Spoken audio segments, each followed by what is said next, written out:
Fue de los periodos profesionales más duros de mi vida. Ante una decisión así, el salto al vacío que implica, ¿no? Decir, ok, voy a ser independiente y voy a hacer una fintech en Uruguay. Pues, y después está lo más vivencial y cotidiano de abrir la cuenta del banco y ver que la plata se está yendo, que los ahorros de toda tu vida, mes a mes, te los estás comiendo. O sea, yo tuve gente que se me reía en las reuniones. Qué respetuoso, ¿no? Y porque uno en definitiva lo que está tratando es de superarse uno mismo. Y yo creo que pocas cosas despiertan más respeto que una persona tratando de superarse a sí mismo. Súper distinto a la Jimena de 2023, tiene una ejecución brutal por detrás, tiene métricas muy fuertes, tiene una empresa atrás con grandes logos, le vendemos a 2 de los bancos más grandes del mundo, tiene 45 personas en el equipo y 5 años de experiencia, ¿no? Jimena de 2023 es una Jimena mucho más segura de lo que está diciendo, pero ¿por qué? Porque está ahí. O sea, ya está. Hoy tengo como invitada a Jimena Aleman, cofundadora y CEO de Prometeo, una startup cuya tecnología habilita el Open Banking y permite a empresas acceder a la información de múltiples instituciones financieras en Latinoamérica y realizar pagos cuenta a cuenta de manera automatizada. Jimena es periodista de profesión y al venir de un camino poco convencional se enfrentó a múltiples retos como fundadora de una startup, especialmente al levantar capital. Estos obstáculos la llevaron a construir una empresa muy eficiente desde el día cero. Hoy, Prometeo se conecta a 283 instituciones financieras de LATAM y tiene clientes como Citi, Santander y Rappi. Y hace unos meses, Prometeo cerró una ronda de inversión de $13 millones con inversionistas como Antler, PayPal Ventures y Samsung Next. Hoy Jimena y yo hablamos de por qué le costó tanto levantar capital y sus errores más grandes, de cómo diferenciarte en un mercado con grandes competidores y mucho más acerca de estrategia de negocios y producto. Ahora sí, espero que disfrutes esta gran conversación con Jimena Aleman de Prometeo. Hola Jimena, ¿qué tal? Bienvenida al podcast. Un gusto estar aquí. Muchas gracias por la invitación. Jimena, tienes un background inesperado para ser una emprendedora en fintech con tanto éxito. Cuéntanos cómo llegaste al fascinante mundo de las startups. Mi background es en comunicación, en marketing y ventas. Soy de periodismo. Yo soy uruguaya, vivo en Uruguay. Trabajé en medios locales. Después me surgió la oportunidad de trabajar en una editorial que quería transicionar hacia el mundo digital. Estoy hablando de 2012, en medios digitales eran como algo bastante nuevo. Y el fundador tenía como esta visión de que algo iba a suceder y que estaba bueno empezar a indagar nuevos modelos de negocios en el mundo digital. Entonces estaba a cargo como de desarrollar esa área de contenidos digitales y así me fui metiendo un poco en el mundo de la tecnología. Después empecé un MBA con especialización en negocios de tecnología, me fascinó. Concomitantemente conocí a mis co-founders, empezamos a pensar ideas para emprender en el sector financiero. Estoy hablando de 2015 en Uruguay, la palabra fintech todavía no era tan trendy. De hecho, ni siquiera nosotros hablamos de fintech, eso fue algo que sucedió un poquito después. No sé cuánto tiempo pasaste como periodista, me imagino que entre 5 o 10 años o trabajando en industria de comunicaciones, y luego haces un cambio 180 grados de carrera y te metes a emprender en fintech y hoy día, bueno, hace poco levantaron una serie muy grande en un mercado muy difícil. Entonces uno ve y dice, wow, ¿qué tal cambio? Y suena fácil, ¿no? Me imagino que esa transición de carrera claramente no es tan sencilla y hay mucha gente que se encuentra en una situación similar. ¿Hay algo que hayas hecho en ese proceso, en esa transición, que crees que haya marcado la diferencia en tu capacidad de hacer ese cambio de carrera y que le recomendarías a otra persona en una situación similar? He reflexionado bastante sobre esto, porque es una de las preguntas recurrentes en entrevistas, ¿no? Obviamente hay un cambio en la carrera, pero yo discuto mucho este preconcepto que creo que existe en la industria de que hay backgrounds que están habilitados para entrar en el mundo de la tecnología y backgrounds que no están a priori habilitados para entrar al mundo de la tecnología. Y entonces es como que se piensa que con determinado set de conocimientos o de skills, a priori no tenés el permiso, ¿no? O sea, como para emprender en tecnología o entrar, y con otro set de skills, capaz que sí, ¿no? Entonces, ni que hablar que si venís de un background técnico, ok, tenés el check. Si venís de un background financiero, ok, tenés el check porque vas a conseguir los recursos para el técnico. Y es como que, ok, esos son los 2 perfiles que están habilitados. Y el resto estamos como ahí mirando y viendo a ver si existe la posibilidad o no. Y yo creo que no es así, ni que hablar que esto tiene una coherencia, el técnico hace y financiero también hace, ¿no? O sea, proveyendo los recursos. Pero yo creo que cuanto más se diversifican los backgrounds desde los cuales las personas se involucran en la tecnología, mucho más provecho vamos a poder sacar de ella. Sí creo que es muy necesario perder ese, o sea, como ese preconcepto, ¿no? O como ese sesgo mental, ese bias, y entender que todos los backgrounds traen skills para los cuales la tecnología puede ser un enabler. En particular, creo que para las mujeres, en general, tienen menos background técnico. Es importante perder ese sesgo para sentir que no son outsiders de este mundo y que perfectamente pueden hacer un jumping. Obviamente, como cualquier transición, ni que hablar que fue costosa. O sea, costosa en el sentido de la energía que uno tiene que poner para pasar de un ambiente que conoce, donde las reglas están dadas y hay un avance de carrera que está estipulado, ok, voy a hacer esto y esto y esto, que a mí fue de las cosas que más me expulsó del periodismo, sentir que de alguna forma el avance de carrera estaba muy coartado, no sentir que era algo donde yo me pudiera desarrollar. Como que está limitado o había unas reglas escritas en la industria. Sí, y también estoy hablando de los medios estamos en 2010, ¿no? O Claro. sea, realmente tener tu canal propio no era algo tan común, ¿no? Tener tu propio medio, tus propios podcasts. No existía ser youtuber todavía, digo, por lo menos en Uruguay. Con la popularidad o con la cotidianidad con lo que lo manejamos hoy como una posibilidad para la vida misma. En 2010 no era el plan de carrera por lo menos de ningún periodista que yo conociera, ser youtuber, ¿no? O tener, o sea, su propio podcast para divulgar lo que consideraba que era interesante y relevante en su mundo. En 2000, creo que fue 16, vino Singularity University a Montevideo y yo justo hice la cobertura de eso y fue como, wow, quiero pertenecer a este mundo. Me parecía un súper desafío. Pero bueno, ese es el impulso inicial. Y después, sin duda que para atravesar un cambio así, yo creo que la resiliencia es fundamental, como esa cosa muy perseverante, que es una cualidad que yo tuve de siempre, de mi vida, es una cuestión personal de perseverar y perseverar y perseverar y perseverar. Sin duda, el periplo para mí entre, te diría, 2015 y 2018 fue de los periodos profesionales más duros de mi vida. Más duros de mi vida porque obviamente ante una decisión así, el salto al vacío que implica, ¿no? Decir, ok, voy a ser independiente y voy a hacer una fintech en Uruguay con lo que sé sobre fintech y con lo que se sabe, ¿no? O sea, pues, y después está lo más vivencial y cotidiano de abrir la cuenta del banco y ver que la plata se está yendo, que los ahorros de toda tu vida, mes a mes, te los estás comiendo. Hablando de este salto al vacío, ¿crees que hay manera de prepararse para darlo? Digamos, mirando hacia atrás, ¿crees que, no sé si hubo algo que hiciste que sientas que te preparó para este periodo entre 2015 y 2018? ¿O nada de lo que hubieras hecho te hubiera preparado realmente para este proceso? Realmente nada me hubiera preparado para este proceso. Creo que capaz que con otros backgrounds es más sencillo y no tenés esta transición, sino simplemente como que es un desenlace natural de lo que estás haciendo. Es como venir de una tierra muy, muy extraña y ser eso, ¿no? De alguna forma como un visitante, un inmigrante, se sentía bastante hostil, ¿no? Y creo que hay un trabajo muy interno de uno, ¿no? Y de ser consciente de los preconceptos que uno carga. ¿Qué es lo que yo estoy sintiendo? Pero esto es algo que estoy sintiendo porque me lo dicen o es simplemente porque yo estoy cargando con esta idea. Ser muy consciente de cuál es la conversación interna, ¿no? O sea, ¿qué es lo que yo me estoy diciendo a mí que me hace sentir o es el otro que me está diciendo algo? Y si es el otro, ¿cómo yo me planto frente a eso? Creo que eso es muy importante, pero sobre todo autoconciencia, ¿no? O sea, ser consciente de qué es lo que yo estoy sintiendo, qué es lo que estoy pensando, qué es lo que me estoy diciendo.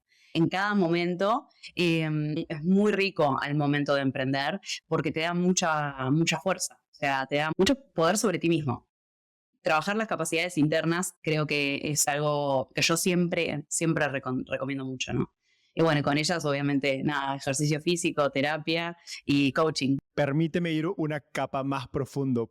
¿Puedes compartir algún ejemplo de esos preconceptos que estás describiendo y que te toca lidiar entre si es algo interno o es algo que el ecosistema o esta industria de la que soy parte está poniendo sobre mí? Sin duda, para mí, el tema del background es uno de los temas que era autolimitante. Como sentir, ok, ¿cuáles son los backgrounds que están habilitados? ¿Qué es lo que yo puedo aportar a la empresa? ¿Qué es lo que estoy aportando? Si yo no codeo, Eduardo, uno de mis socios, es técnico, es desarrollador, especialista en desarrollo de APIs, estaba muy claro qué era lo que él aportaba, ¿no? Rodrigo, experto en ciberseguridad, asesor de empresas financieras, con una visión impresionante de producto, muchas skills de talent acquisition, recruiting, está súper claro, ¿no? Y ¿y yo qué aporto? Yo hablo bien, señores. ¿Cómo aplico yo hablo bien? ¿No? O sea, ¿qué es lo que hace? ¿Cuál es el impacto que puede tener? ¿Cuál es el valor que puede tener para la empresa? Darle a eso como un contexto, ¿no? Que se convierta en una herramienta. Y después, obviamente, en fundraising me sucedió muchísimo. Sentir que yo no tenía el skill set necesario para hacerlo. Nosotros bootstrapeamos, ¿no? Desde 2015 hasta 2018, hasta, te diría, 2019. Cuando pasamos por el proceso de aceleración en México, con Finovista y Startup Bootcamp, se abrió como este mundo, ¿no? Del fundraising y fondos y VCs. Y nosotros veníamos de Uruguay y mi network era literal cero. También era como eso, bueno, ¿cómo se hace esto? ¿Qué tengo que saber para hacer esto? Entonces, como que uno tiene que ser muy consciente de ese auto, yo no lo puedo hacer, porque es el lugar en el que uno se coloca, ¿no? Y después ver, obvio que no podemos hacer todo, pero podemos hacer muchas más cosas a veces de las que creemos que podemos hacer a priori. Sigamos por la línea de levantar capital, dado que lo trajiste a colación. Hace unos meses levantaron una ronda de $13 millones con inversionistas como PayPal Ventures y Samsung Next en el mercado más jodido posible en los últimos años en Latinoamérica. Pero acabas de contar un poco tu experiencia viniendo a México y sé que las primeras rondas de Prometeo fueron bastante difíciles. Nathan me contó un poco de esto, de Magma. ¿Por qué crees que fue tan difícil levantar capital para Prometeo en un inicio? Creo que cuando nosotros empezamos en 2018, había un tema de mercado, que era que Open Banking no era trendy. En FinTech, en 2018, lo trending era lending y neobancos, pero infraestructura era algo, no voy a decir que desconocido, pero casi. Era como algo muy incipiente, porque yo creo que todavía las grandes empresas todavía no se habían topado con las carencias de infraestructura, o por lo menos estaban tratando de resolverlo. O sea, no se entendía como un problema del ecosistema, la falta de infraestructura. El problema era la inclusión, o sea, la falta de herramientas, ¿no? O sea, la poca penetración de servicios financieros, ¿no? O sea, creo que estábamos como en la primera conceptualización del mundo fintech. Entonces, empezar a pitchar Open Banking era como, o sea, estabas hablando de algo que no estaba detectado todavía como un problema en la industria. Por más que en UK ya estuviera sucediendo, por más que en Europa ya estuviera sucediendo, para Latinoamérica esto era algo muy, muy nuevo. Y entonces creo que en Time to Market era un tema. También había un tema de ejecución, que nosotros estábamos muy enfocados en mostrar la ejecución en 2018 y en 2019, y ejecutar en infraestructura lleva tiempo. Y no tenés las curvas de adopción que tenés en una lending, ¿no? O sea, no es que corra una campaña y 2 millones de interesados, clics, no sé, o sea, es otro lenguaje. No hay feedback instantáneo, o por lo menos no con los volúmenes o con los ciclos que podés tener en otras verticales. Obviamente tenés otro ritmo de adopción, y con las ventajas que tiene eso 5 años después, que es paulatino, pero es progresivo y es persistente, es permanente. Los usuarios, mucho stickiness, ¿no? O sea, mucho cross-selling, upselling, o sea, todas esas bellezas, pero que esas bellezas se pueden apreciar con el tiempo. Entonces creo que hay como algo de ser un gusto adquirido. Eso es algo que siempre menciono y me pasa mucho con los inversores en Prometeo. Nosotros somos un gusto adquirido, ¿no? Picheamos una vez y no, pero volvemos, ¿no? O sea, por esto de la perseverancia que yo te decía, y bueno, y a los 4 meses, 6 meses, 1 año, con la cadencia que quieras, a Nate de Magma estuve picheándole creo que cerca de 1 año, a Cometa, la primera vez que le piché fue en 2018, que invirtieron en 2022. Creo que sí hay como esto de mostrar los resultados, que es donde yo creo que Prometeo brilla. Y creo que en 2020, cuando nosotros terminamos de cerrar nuestra pre-seed, empezó como la burbuja, digamos, la TAM, ¿no? O sea, burbuja en el sentido de que las valuaciones crecieron muchísimo, Latinoamérica se convirtió en un mercado súper, súper, súper atractivo, las valuaciones se dispararon, los ticket sizes también se dispararon. Y un poco ahí creo que sí nos pasó, capaz que de ser como demasiado uruguayos para lo que estaba precisando la industria en ese momento. Y demasiado uruguayos es seguir focalizándonos mucho más en la ejecución que en el sueño. vender lo que nosotros considerábamos que podíamos hacer y con sensatez, ¿no? Vender el sueño en la medida del sueño que nosotros creíamos que podíamos lograr en 2 años. Que yo creo que no era lo que la industria estaba buscando en ese momento. Creo que había como un apetito de ambición, ¿no? Un apetito de visión que nosotros capaz que no lo supimos leer en el momento. ¿Sientes que desaprovecharon esa ventana de tiempo donde pudieron haber sido más agresivos en vender el sueño, digamos, en comunicar el sueño? Sí, creo que sí, porque creo que otros competidores en el mercado lo estaban haciendo y lograron comunicar eso de mejor forma. Creo que para nosotros 2020 y 2021 fueron años de aprender mucho de la industria y de fundraising, ¿no? O sea, de qué es pitchear, de hacernos un network también. ¿Cuáles son los inversores? No cómo hacerme el deck, porque creo que el deck es siempre como, de alguna forma, como un pretexto. Es como que el deck en definitiva es una herramienta, es un clic, es algo que existe. Y bueno, después hay 2.000 millones de formas de armarlo, pero sí de hablar, de cómo presentarte, de cómo iniciar la conversación, de cómo contar lo que estás haciendo, de cómo llegar de la forma correcta, de quién te puede hacer la intro. Bueno, fue algo que trabajamos mucho y que creo que hoy por hoy, o sea, en 2023, tuvimos los resultados de todo ese trabajo. Me gustaría hacer doble clic en eso que describes acerca de cómo funciona el mundo de Venture Capital, cómo pitchar, cómo hacer fundraising. Te comentaba que Nathan Lastic de Magma me contó cómo fue su experiencia en invertir en Prometeo y como dijiste, lo estuviste insistiendo bastante tiempo. Algo que él destacó fue que en cada interacción con él fuiste mejorando tus habilidades de pitchar, 1, y 2, tus habilidades de inglés. Todo mientras el negocio seguía creciendo, seguían ejecutando, y estabas embarazada además, así que increíble el esfuerzo de darle. Cuéntanos más de tu experiencia, sobre todo si compararas a la Jimena levantando capital de hace unos meses para tu Serie A y la compararas con la del 2018-19, ¿cuáles dirías que fueron esas diferencias principales? ¿Cuáles fueron las cosas más grandes que aprendiste que impactaron en tu capacidad de levantar capital? Creo que es muy difícil porque es injusto con las dos Jimenas.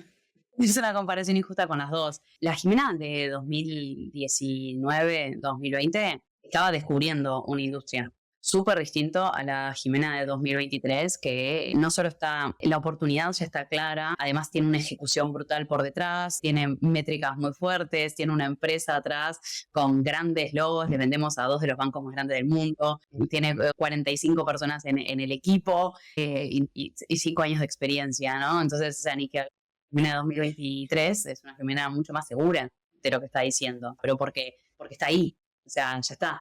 Entonces, ni que hablar que esa seguridad se nota mucho, ¿sí? Yo ya vengo con muchas credenciales cuando voy a hablar. Tengo un montón de cosas por probar, ni que hablar, y obviamente que sigo hablando de un sueño, ¿sí? Algo que está en el futuro, algo que queremos concretar, es esta visión de interoperabilidad que tiene Prometeo, pero atrás de todo eso, hay un recorrido, ¿no? O sea, hay un montón de ejecución, hay un montón de experiencia, y sobre todo, yo creo que algo que para mí fue muy lindo de estar acá, ¿no? Es decir, ok, todo lo que yo dije que iba a pasar, efectivamente pasó.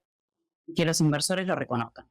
Algo que a nosotros nos costó muy caro en su momento, estoy hablando en 2018, un poco más, 2019-2020, y sobre todo en contraste con otros players, fue hablar de México. O sea, nosotros decíamos, el mercado de Open Banking en México no está todavía maduro.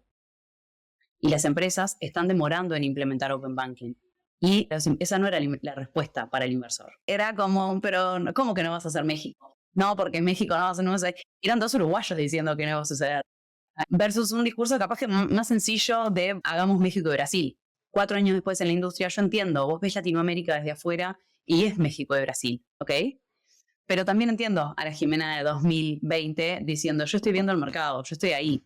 Yo ya hablé con los bancos en México, ya hablé con las grandes empresas financieras, ya sé qué es lo que están pensando. Y entonces, o sea, sí creo que capaz que la Jimena de 2023 sabe navegar un poco mejor esas interacciones, pero también entiendo a la Jimena de 2020 en su conocimiento y en su olfato del mercado. Y para nosotros fue un cambio, un gran acierto no habernos dado de frente en el dinero que habíamos levantado en la Presid con México. Nos hubiéramos quedado sin empresa a los 4 meses. Nos hubiera chupado todos los recursos si hubiéramos tratado de hacer México prematuramente. En 2019, si la apuesta hubiera sido México, hubiera sido una apuesta errada. Pese a que, como dices, el mercado de inversión te empujaba a ir a México cuando, en base a lo que tú veías en el día a día de tu negocio, no hacía sentido tomar esa decisión? No hacía sentido. Las empresas financieras todavía no entendían el valor de Open Banking, el regulador no estaba pronto para lanzar la regulación en serio, como para apretar el acelerador en Open Banking, y las empresas estaban detenidas a nivel de mercado porque no iban a apostar una solución sin tener las especificaciones del regulador, ¿no? O sea, México quedó en un in-between. Que ha sido doloroso para la región. Si tuviéramos 2 países con Open Banking, o sea, de la misma forma, con la vehemencia que Brasil lo adoptó, Latinoamérica sería otra. Nosotros en 2018 nos dimos cuenta de que eso no era lo que iba a suceder, pero sí creo que esa Jimena tuvo el buen tino, ¿no? Y también, de alguna forma, de bancársela. A decir, ok, tenemos este pushback de los inversores, pero esta para nosotros es la estrategia y vamos con esto y vamos a perseverar con esto. Obviamente que sí, después hubo un trabajo muy grande, que es lo que decía Nate, de entender el tono, de entender las respuestas y de practicar mucho inglés. El tema con el inglés, realmente creo que fue de las cosas capaz más difíciles de navegar, porque es como algo que te expulsa imperceptiblemente.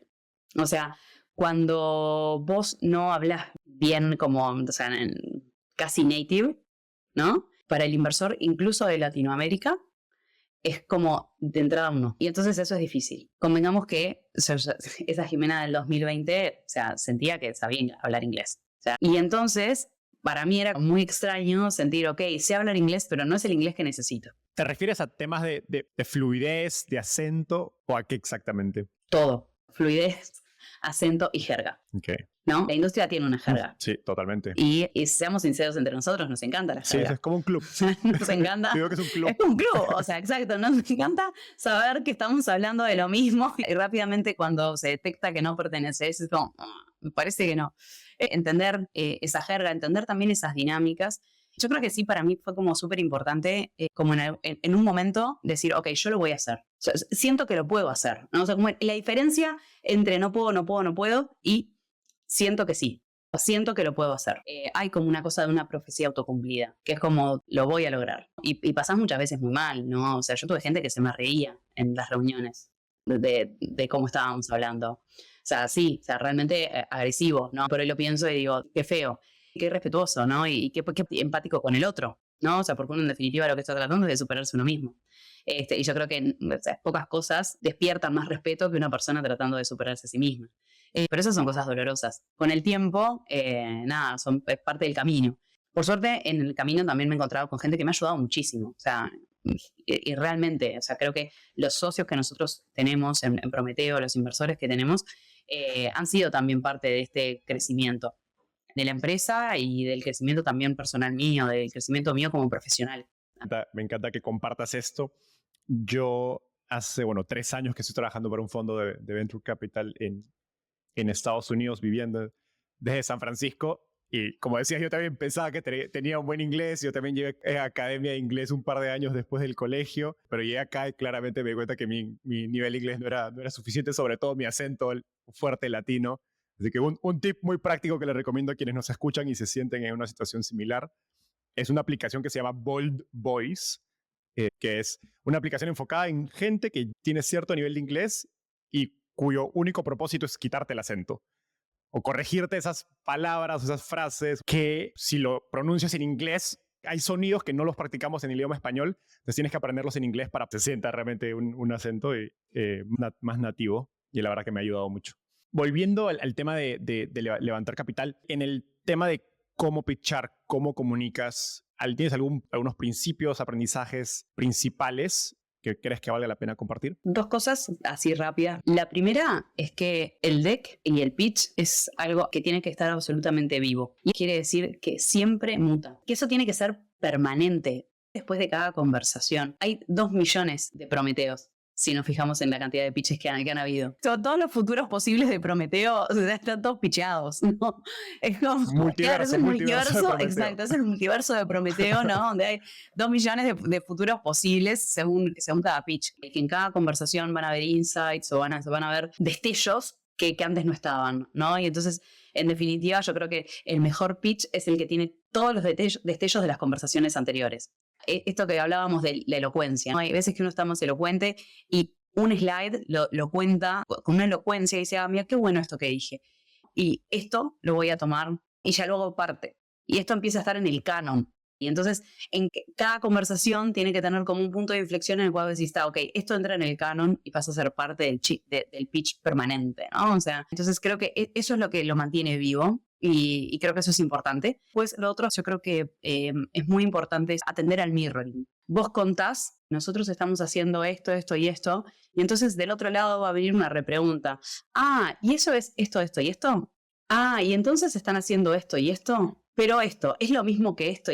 Entonces, siempre hay como, desde el otro lado, hay o sea, el interlocutor siempre va a tratar de encajar de alguna forma lo que uno está contando dentro de lo que conoce o lo que sabe o lo que entiende.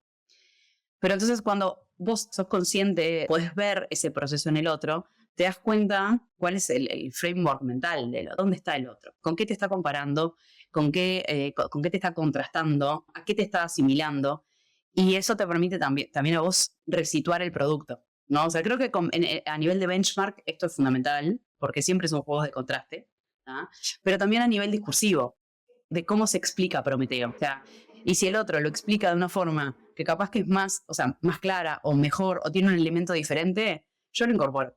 Sobre todo para fundraising me parece bastante útil porque en general, del otro lado, quien está haciendo inversión suele entender la industria de forma similar y te va a estar comparando y va a estar pensando en los mismos términos que el resto de los inversores a los que les vayas a pitchear, ¿no? O sea, como a nivel de entendimiento general. Entonces, eso creo que sirve mucho, sobre todo en una ronda. Me encanta esta idea. Yo suelo recomendar a emprendedores que hagan su trabajo de inteligencia competitiva antes de salir a levantar capital, porque el inversionista es eso, ¿no? Te está escuchando, pero en su mente tiene las otras 10 o 20 o 30 startups, dependiendo del sector, y te está comparando y evaluando mientras le estás hablando, porque así es como está entrenado nuestro framework de decisión. Entonces, como emprendedor es importante que tú sepas cuál es el framework que tiene en la cabeza, ¿no? Cuál es ese contexto o incluso esos mapas, diapositivas de los ejes, ¿no? Exacto, comparando, exacto, qué compañía está, en qué sector. Creo que es importante tenerlo bastante cuajado porque así puedes hacer una conversación más en el idioma del inversionista. ¿Algún error específico que hayas cometido en ese proceso, en el proceso de levantar capital que te salte a la cabeza como, ok, oye, eso no lo puedes hacer? Espero que estés disfrutando esta entrevista tanto como nosotros disfrutamos grabando. Coméntanos qué te pareció y qué otros temas te gustaría que tratemos en los próximos episodios. Aprovecho en contarte que si bien nuestro canal en YouTube es nuevo, tenemos más de 100 entrevistas como esta. Cada semana traemos a un nuevo invitado y no pensamos parar. Freddy Vega de Platzi, Pamela Valdés de Vic, Daniel Undurraga de Corner Shop y muchos otros más referentes de la industria de tecnología y startups en Latinoamérica han pasado por Startupeable. No olvides suscribirte y activar la campanita para ser el primero en enterarte de los próximos episodios. Ahora sí, de vuelta a la entrevista. Sin duda, para mí el error más grande de nuestra Presid fue no estar hablando de Brasil y México. No estar hablando, sino no decir que íbamos a hacer Brasil y México. O sea, creo que fue como si una startup está buscando inversión desde afuera de Latinoamérica, no hay espacio para decir otros mercados de la TAM. Brasil y México están empalmados, ¿no? O sea, y no es como otra geografía de Latinoamérica. Es un poco sátira, pero creo que hay un poco decide entender que son los mercados más importantes y que cualquier inversor de afuera de Latinoamérica va a estar pensando en esos dos mercados como la clave para ganar el mercado latinoamericano, ¿no? O sea, y bueno, y que obviamente después hay otros países y hay otros mercados interesantes, y está Colombia, y está Chile, y está Perú, ni que hablar, pero la clave son Brasil y México, ¿no? Entonces sí creo que nosotros, lo que comentaba anteriormente, ¿no? Dijéramos, bueno, no, lo que pasa es que México va a demorar, porque realmente como que pone un freno de tracción natural para el inversor. Creo que eso sí es algo que yo desaconsejo, o en realidad aconsejo a la inversa siempre que hablo con algún emprendedor que recién arranca, es ok, pensate una estrategia para Brasil y México, decir cómo vas a ganar esos mercados. Y digamos, tu consejo práctico es, aunque no esté en la hoja de ruta inmediata del próximo año, quizás los próximos 2 años, tener un plan claro de en el tercer año, voy a ir a México, voy a ir a Brasil, en lugar de ponerte a pensar en las razones por las que no lo vas a hacer porque el mercado no está listo. Exacto. Es como address the point. Los mercados son estos y estos, vamos a hacer esto y esto, ¿no? Y como mostrar que tenés una estrategia para esos mercados, aunque no sea algo que esté en tu roadmap de producto en el próximo año y medio. Hablemos de la otra cara de que te sea difícil levantar capital. Entiendo que, digamos, en 2019 levantan su presemilla, entonces llevaron 4 años bootstrapeando. Me imagino que quizás parte fue una decisión propia, parte un poco fue la dificultad de levantar capital. Ya hoy día con el diario del lunes, ¿no? Como se dice en Argentina, ¿crees que hubo algún beneficio de no levantar capital en un inicio o de levantar menos capital que sea traducido en alguna fortaleza para Prometeo respecto quizás de sus competidores?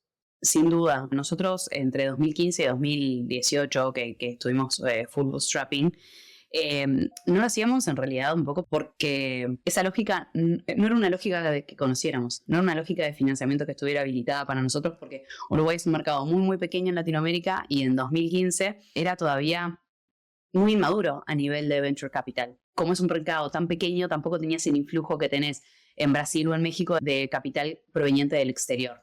2020 y COVID cambiaron mucho las dinámicas de inversión y se abrió, o sea, se sabe que hay talento y que hay startups en cualquier lugar de Latinoamérica y no necesitas estar en San Pablo, en Ciudad de México, pero en 2015 todavía diría que en Uruguay era muy extraño una startup que estuviera fondeada por Andersen, ¿no? O sea, no era un conocimiento que ni las aceleradoras, ni las incubadoras, ni la red de apoyo a emprendimientos del país tuviera.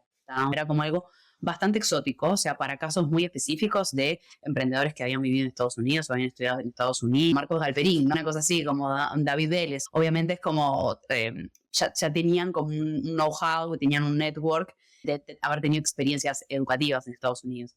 Entonces, sí, o sea, era como full bootstrapping. A nosotros lo que nos cambió eso fue en 2018 haber ido a México y hacer la aceleración en México. ¿En qué nos benefició?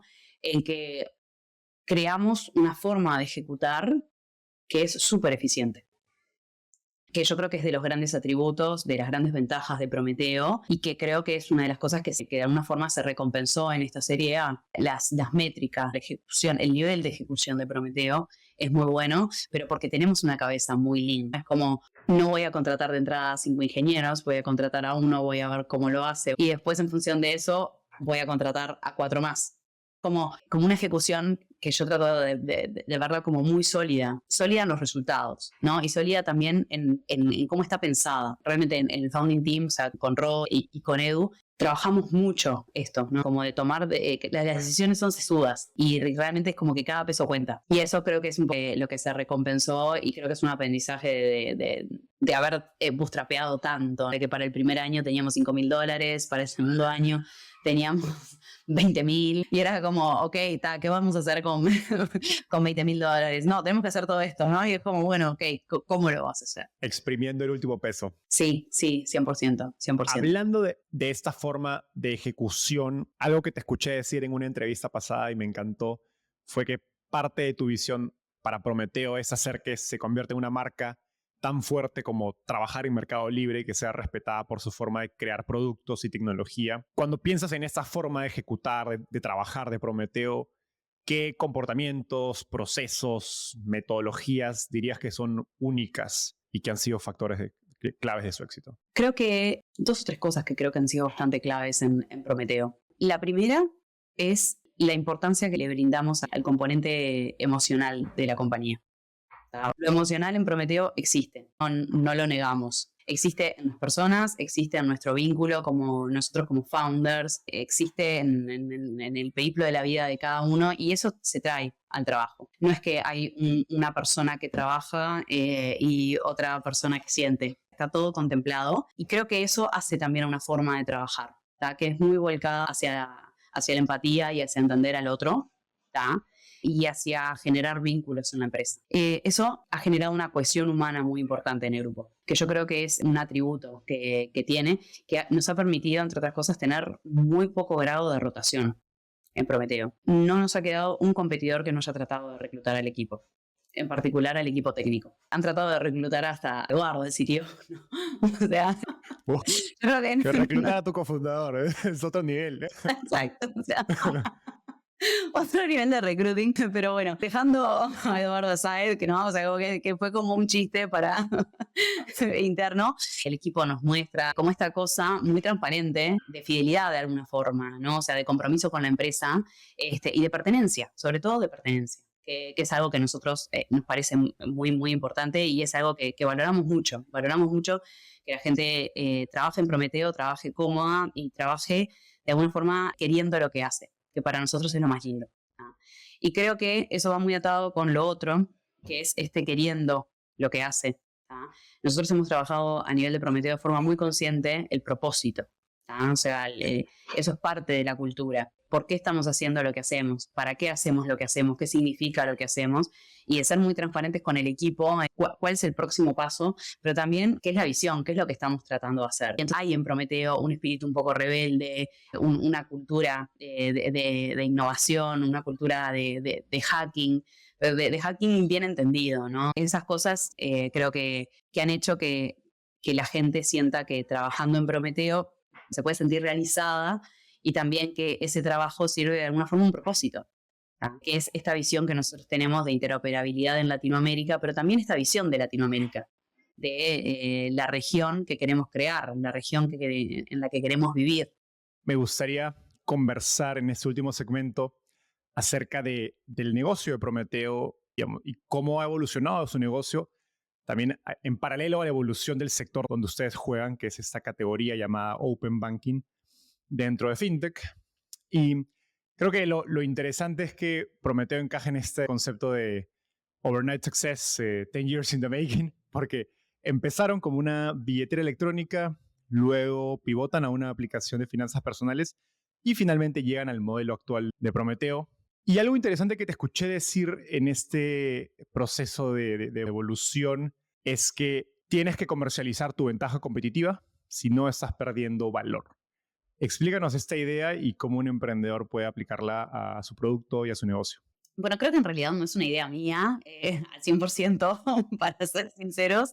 Yo hice un MBA con foco en negocios tecnológicos y tuve un profesor allí, Marcel Mordeschi, y Marcel comentaba, de alguna forma, tu ventaja competitiva tiene que convertirse en un elemento sustancial de tu propuesta de valor. La clave para que algo funcione realmente, y más que para que funcione, para generar barreras de entrada. ¿Cómo lográs que tus competidores no te compitan? Y bueno, tenés que generar un diferencial. ¿Y eso qué es? O sea, trasladar de alguna forma la ventaja competitiva a la propuesta de valor de forma tal que eso no pueda ser emulado. Por eso es la ventaja competitiva. En realidad, lo que te hace mejor es lo que vos tenés que llevar a tu propuesta de valor y es por lo que te tienen que elegir los clientes. Y eso fue un poco como la base de la que partió nuestro diagnóstico cuando decidimos pivotear del PFM. Después varias otras startups hicieron un pivot similar, pero te diría que casi 3 años después. Hay otras empresas del sector que hicieron este mismo pivot, algunas incluso manteniendo el nombre y el branding, o sea, el caso de Guiabolso, por ejemplo, ¿no? Que tiene una pata B2B, lo mismo Finerio. Nosotros en realidad lo hicimos antes, o sea, como en 2018 cuando decidimos terminar con el PFM, básicamente el diagnóstico fue eso, ¿no? O sea, en realidad hoy por hoy lo que a nosotros nos hace únicos en el mercado es esta capacidad de generar esta interoperabilidad con las instituciones financieras, o sea, es nuestra capacidad de conectarnos con los bancos.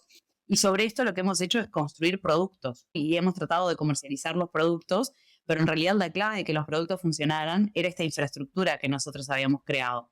Y entonces, ¿qué pasa si eliminamos esos productos y nos quedamos con esta infraestructura? Creo que la clave fue este razonamiento a finales de 2017, que es lo que nos hace iniciar una validación muy lean, un Excel con contactos de fintechs e instituciones financieras de la TAM, que descargué de no sé qué sitio, donde había correo de personas que yo no conocía y con sí, o sea, súper lean. Y nada, y era un párrafo explicando que teníamos una plataforma de conectividad bancaria a través de APIs y nada, o sea, y era como un título tipo plataforma de APIs bancarias y después cold mailing, ¿no? A full. Y la verdad es que yo todavía recuerdo como con mucha emoción el momento en que lo mandé y que inmediatamente empezaron a llegar las respuestas. Porque en ninguna de las otras 2 startups me había sucedido de tener una receptividad tan rápida ¿no? O sea, que fue como realmente llamativo poder empezar desde ese momento a coordinar reuniones de venta. Y bueno, nada, ese fue como el génesis de Prometeo. Es curioso porque de algún modo ya tenías ese componente o ese elemento que el mercado quería, solo que lo estabas empaquetando o recubriendo de una manera que no era lo que el mercado buscaba. ¿Cómo se dan cuenta de eso? Lo que empezó a suceder es que, o sea, nosotros hicimos el PFM. PFM, solo por contexto, es Personal Financial Management o una aplicación de finanzas personales. Exacto. Y empezamos, o sea, B2C, ¿no? O sea, como la mayoría de los PFMs. Y obviamente al usuario estaba interesado, sí, o sea, mucha atracción, muchos usuarios, pero la parte de la monetización era muy difícil. Y entonces creo que acá sí hay como una clave que es para que nuestro pivot fuera tan temprano, que es la clave presupuestal. O sea, yo te había comentado que nosotros estamos full bootstrapping y entonces no poder monetizar era clave. Fue como un insight, te diría como, bueno, o sea, esto es inevitable, ¿no? Si no estamos pudiendo monetizar a los usuarios, ¿qué vamos a hacer? Nadie paga por una aplicación de finanzas personales. Para nosotros ese era el diagnóstico en Uruguay. Los usuarios no nos están pagando en Uruguay por educación financiera, pero después, obvio que lo que hacías era alzar la vista, mirar al costado y nosotros benchmarkeábamos con Guía Bolso. Y lo que sí notábamos en Guía Bolso que estaba en un mercado gigante como el brasilero y además más desarrollado a nivel de infraestructura y también de usuarios digitales, porque es un mercado más maduro en todo. Y Guía Bolso seguía buscando el modelo de negocio, ¿no? Lo que veías en las noticias en este benchmark era como Guía Bolso lanzando formas alternativas de monetizar, lending o distintas cosas. Y eso nos generaba a nosotros como mucha incertidumbre. ¿Qué es lo que pasa? Que siguen iterando. Y la conclusión un poco de olfato era, hay algo a ellos que tampoco les está cerrando en la ecuación porque siguen buscando formas de monetizar. Pese a que ellos llevaban más años en el mercado, ¿no? Entonces, de algún modo estás viendo en el mismo mercado la investigación de tu mercado externalizada por alguien que te está dando las respuestas. O sea, más años en el mercado, más experiencia, un mercado más maduro, más grande y además con financiamiento externo. Si no les está rindiendo la ecuación, claramente hay algo que observar. Eso por un lado. Y después, en paralelo, también nos empezaba a pasar, o sea, que tratamos de hacer un B2B2C, ¿no? O sea, venderle nuestro software a empresas financieras, que fue como el primer vuelco B2B, ¿no? De nosotros como equipo. Y en ese B2B2C, sí empezamos a notar en las empresas financieras una curiosidad muy grande por la interoperabilidad. Y lo que sucedía era que empezábamos a tener una conversación sobre educación financiera, experiencia de usuario, problemas que el usuario tenía para leer su información financiera, y cuando decíamos que extraíamos la información automáticamente, la conversación era como que era un shift 180 a interoperabilidad. Y cómo es que se conectan y qué mecanismos de autenticación utilizan y qué mecanismos de seguridad. Y esta información, ustedes la brindan, se podría utilizar para A, B o C, ¿no? Y empezaban a aparecer casos de uso. Distintas avenidas en que esa información podía ser útil. En empresas financieras grandes, o sea, bancos desarrollados, y también mucho fintech, que de hecho para nosotros fintech fue el primer segmento, ¿no? O sea, fueron los early adopters de nuestra plataforma. Cuando este shift empezó a suceder de forma recurrente, fue que dijimos, me parece que acá hay una oportunidad dentro de nuestro benchmark, como de las empresas que de forma recurrente mirábamos. Estaban Guía Bolso, Mint, por supuesto, pero había una canadiense que nosotros habíamos empezado a mirar en 2015, 2016, ellos también hacían conexión API utilizando Scrapping. La vimos en 2015 un poco, pero no era muy conocida. Y flash forward 2017, cuando volvemos dijimos, ok, ¿qué pasó con esta empresa? ¿No? Y volvimos a su website. Eran un monstruo, ¿no? Habían crecido de forma exponencial, estaban en un full B2B a instituciones financieras, un competidor canadiense se llama Saltedge, es una empresa súper posicionada en el mercado, equivalente a Tink, pero en Norteamérica.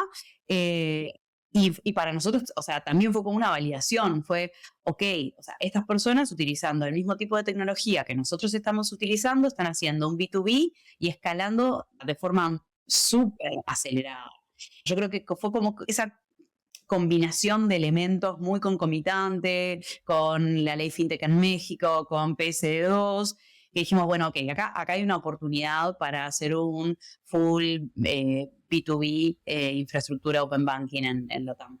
Conectando esto con uno de los temas anteriores que hablamos, qué importante la inteligencia competitiva como emprendedor, que no solo te ayuda para levantar capital, sino como para tomar incluso decisiones estratégicas como pivotar, qué modelo de negocio experimento, cómo vendo, en base a todo lo que nos has contado. Es fundamental la inteligencia de mercado y sobre todo que realmente yo creo que es algo que cuando uno empieza, capaz que se subestima. Cuando sos un emprendedor recién arrancando, subestimas lo importante que es colocarte en el mercado en un lugar.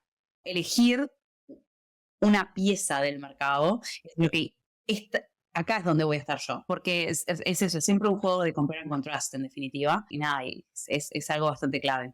En esta línea me mencionaste en nuestra conversación cuando nos conocimos que cuando ustedes empiezan era muy temprano para Open Banking y que de algún modo ustedes tuvieron que esperar al mercado. Me encantó esa noción porque se suele hablar de market timing, pero creo que hay pocas veces como ejemplos para ver cómo se ve esto. Cuéntanos un poquito de cómo se sentía o cómo llegas a la conclusión de que el mercado todavía no está allí, ¿no? ¿Cuáles eran las señales que observabas de que quizás llegaste muy temprano al mercado de Open Banking? Creo que me llevó 3 años darme cuenta de que hemos llegado muy temprano, o por lo menos admitírmelo a mí mismo, ¿no? Y creo que por suerte no fue algo que dije en el momento. Creo que por esta tosudez, porque creo que si te reconoces a vos mismo llegando muy temprano a un mercado, seguramente bajes los brazos.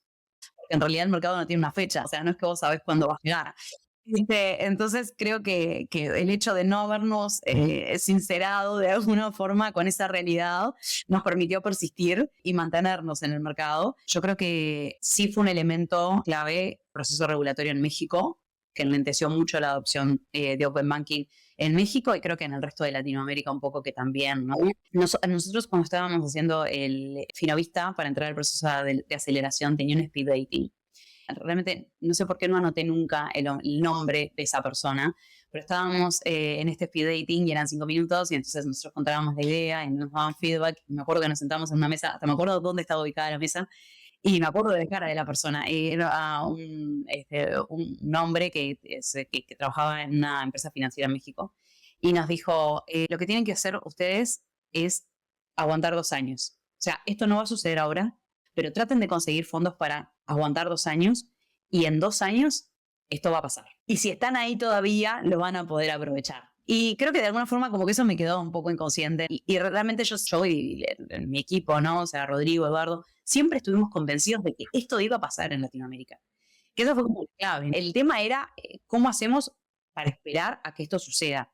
Y la decisión de no hacer México en 2018 fue un poco eso, ¿no? O sea, fue mientras se terminan las secundarias, se lanzan las secundarias y las instituciones financieras se ponen a la altura de poder ejecutar ese plan, va a pasar tiempo, veamos qué adopción de Open Banking más market driven podemos traccionar ahora. Y por eso ir a países más pequeños, bajar, digamos, hacia Sudamérica y ver qué empresas financieras podían ser como early adopters, que estuvieran buscando soluciones de Open Banking, pero no porque Open Banking estuviera regulado, ¿no? Y yo creo que eso para nosotros se convirtió en un gran beneficio, porque aprendimos mucho del mercado, o sea, de las necesidades que sustentan la existencia de Open Banking, porque todos nuestros clientes venían porque tenían problemas de negocio que se podían resolver a través de APIs bancarias, pero lo existente era el problema de negocio, ¿no? O sea, yo tengo este problema que en realidad necesito una API para resolver, ¿no? Y eso se convirtió para nosotros en un diferencial porque fue lo que nos permitió generar Product Market Fit.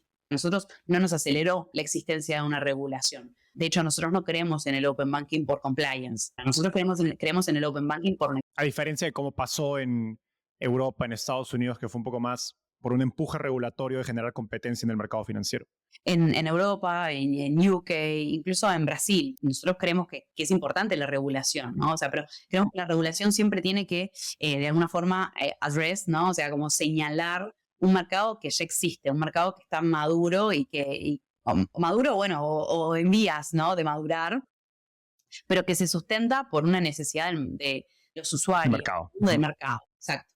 Y que después el regulador de alguna forma enmarca, controla, ordena. Y entonces la clave en Open Banking siempre ha sido cuál es la necesidad, qué es lo que necesitan las empresas, que se resuelve con Open Banking, que se resuelve con APIs. Y ahí llegas a los casos de uso, ahí llegas a Product Market Fit, y el Product Market Fit es lo que te permite Hypergrowth, ¿no? O sea, pero sin lo anterior, solo por regulación, no funciona. Y hablando de las necesidades de los mercados, también para ir cerrando, una idea muy interesante que me dijiste es, oye, Open Banking tampoco es esta bala plateada para resolver inclusión financiera en Latinoamérica. ¿Por qué? Porque pues la gente que tiene acceso a banca en realidad es muy poca, ¿no?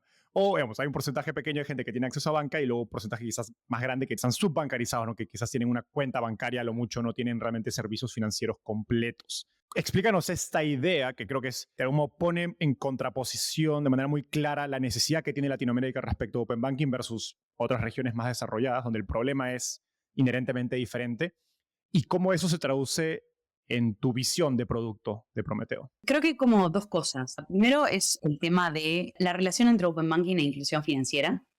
¿Ah? Obviamente, Open Banking, como el nombre lo dice, es para usuarios que ya estén bancarizados. ¿Ah?